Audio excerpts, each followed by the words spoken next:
Өлкөдө президенттик башкаруу формасы улам күчөтүлүп жатат. Министрлер кабинети тууралуу мыйзам буга далил. Премьер-министр жана министрлер кабинетинин башка мүчөлөрүнө карата президенттин 5 ыйгарым укугу тууралуу айтып берели. Министрлер кабинетинин жетекчисин жана министрлерди президент өзү кызматка дайындайт. Жогорку кеңеш кабыл алынган чечимди жөн гана ырастайт.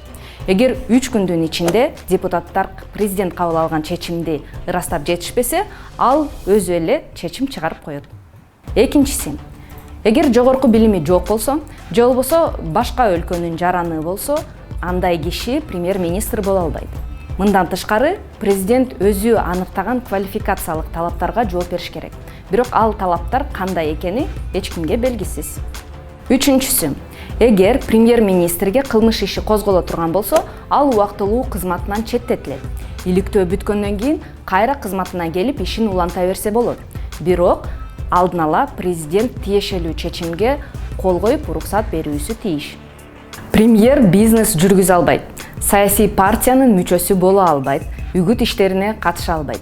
Андан тышкары кызматынан кыянаттык менен пайдаланууга дагы тыюу салынат.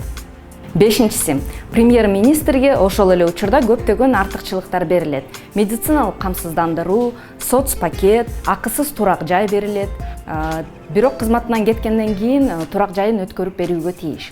Ал эми премьер-министрге кылмыш иши козголсо, аны түрмөгө кармап коюу мүмкүн эмес. Эң оор жаза үй камагына чыгаруу.